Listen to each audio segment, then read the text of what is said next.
కాంగ్రెస్ లో వర్గ విభేదాలు యథాతథమన్నట్లుగా మారింది. పార్టీలో పార్లమెంట్ ఎన్నికల ఓటమితో మొదలైన మంటలు ఇంకా చల్లారినట్లుగా కనిపించట్లేదు. ఇప్పటి వరకు 4 గోడలకే పరిమితమైన వ్యవహారం తాజాగా ఆదిలాబాద్ లో నిర్వహించిన పార్లమెంటు స్థాయి సమీక్షలో బహిర్గతమైంది.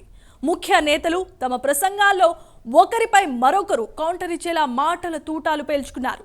నేతల మాటల యుద్ధాలు చూసిన కార్యకర్తలు విస్తుపోవాల్సిన పరిస్థితి ఏర్పడింది.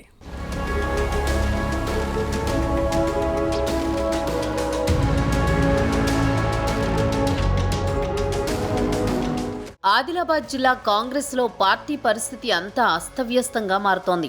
జిల్లాలో నేతల మధ్య నెలకొన్న వర్గ విభేదాలు భగ్గుమంటూనే ఉన్నాయి.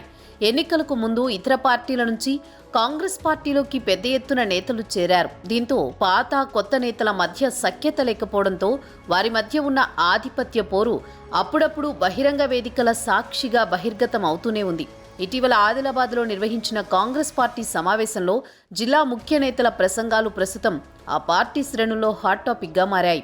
ప్రధానంగా ఖానాపూర్ ఎమ్మెల్యే వెడ్మ బొజ్జు ప్రసంగం ఆద్యంతం వాడివేడిగా సాగిందంటూ చర్చ నడుస్తోంది.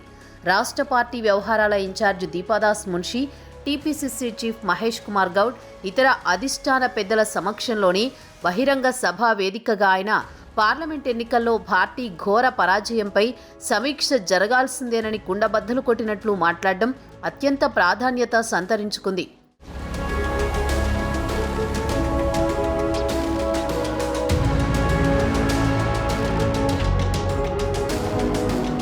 అయితే కొందరు తనపై అనవసరంగా అభాండాలు వేస్తున్నారని, పార్టీ అభ్యర్థి గెలుపు కోసం తాను ప్రయత్నించినప్పటికీ ఇలా నిందలు వేయడం ఏంటని ఎమ్మెల్యే వెడ్మబొజ్జు ప్రశ్నిస్తున్నారు. కొందరు కావాలని తనపై నిందలు వేసేలా వ్యవహరిస్తున్నారని ఆరోపిస్తున్నారు. అంతేకాకుండా మీడియాకు లీకులిస్తూ తనకు వ్యతిరేకంగా వార్తలు రాయిస్తున్నారని, అలాంటి వారి భరతం పట్టాల్సిన అవసరం ఉందంటూ తీవ్ర పదజాలాన్ని ఉపయోగించారు. ఆ బాధ్యత కూడా తానే తీసుకుంటానని కార్యకర్తల సమక్షంలోనే అధిష్టానం పెద్దలకు చెప్పకనే చెప్పేశారు. అయితే ఎమ్మెల్యే వెడ్మ బొజ్జు అన్న మాటలు ఎవరిని ఉద్దేశించి అన్నారనేది మాత్రం నేరుగా స్పష్టం చేయలేదు. జిల్లా ఇన్ఛార్జి మంత్రి సీతక్క, పార్లమెంట్ ఇన్ఛార్జి ఆత్రం సుగుణలను ఉద్దేశించి ఏమైనా అన్నారా అంటూ కార్యకర్తల్లో డౌట్స్ వ్యక్తమవుతున్నాయి. అయితే మొత్తంగా ఈ వ్యవహారం ప్రస్తుతం పార్టీలో దుమారం కలిగిస్తోంది.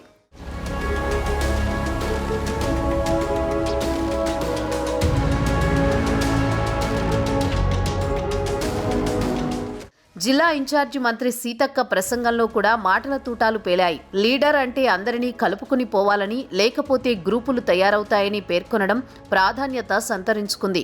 ఆమె ఎవరి పేరును ప్రస్తావించకుండా మాట్లాడినా పరోక్షంగా ఎవరిని ఉద్దేశించి అలాంటి కామెంట్స్ చేశారో అంటూ పార్టీలో జోరుగా చర్చ నడుస్తోంది. అంతేకాకుండా ఇందిరమ్మ కమిటీల్లో గొడవలు ఎందుకు వస్తున్నాయని మంత్రి సీతక్క ప్రశ్నించడం కూడా అక్కడ ప్రాధాన్యత సంతరించుకుంది. ప్రధానంగా జిల్లా ఇన్ఛార్జి మంత్రిగా ఆమెనే ఆయా కమిటీలకు ఆమోద ముద్ర వేశారు. ప్రతిపక్ష ఎమ్మెల్యేలు ఉన్నచోటే కాకుండా సొంత పార్టీ ఎమ్మెల్యేలు ఉన్నచోట కూడా ఈ కమిటీల పరంగా అభ్యంతరాలు వ్యక్తమవుతున్నాయనే సందేహాలు వ్యక్తమవుతున్నాయి.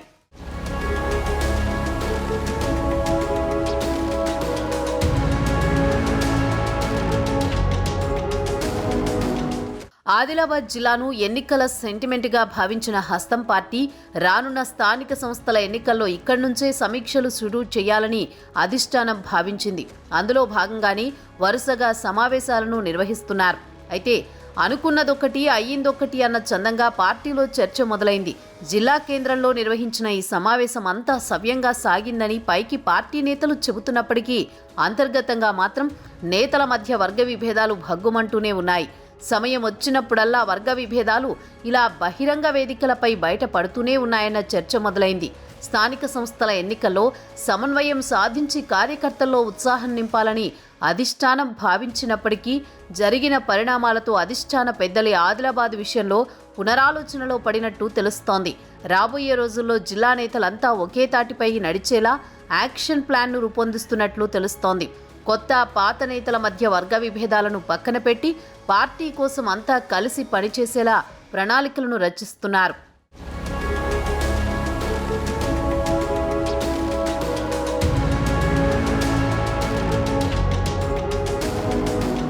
అయితే ఆదిలాబాద్ జిల్లా కాంగ్రెస్ పార్టీలో ఉన్న విభేదాలు ఎప్పటి వరకు సమసిపోతాయో అన్న చర్చ రాజకీయ వర్గాల్లో నడుస్తోంది. లేకపోతే స్థానిక సంస్థల ఎన్నికలపై వాటన్నింటి ప్రభావం తప్పకుండా ఉంటుందన్న కొత్త టెన్షన్ మొదలైంది. అయితే టీపీసీసీ అధ్యక్షుడు మహేష్ కుమార్ తన ప్రసంగంలో అలకలు పక్కన పెట్టి అందరూ కలిసికట్టుగా పనిచేయాలని కార్యకర్తలను, జిల్లా క్యాడర్ను కోరారు. స్థానిక సంస్థల ఎన్నికల్లో పార్టీ గెలుపు కోసం అందరూ సమన్వయంతో కలిసి పనిచేయాలని సూచించారు.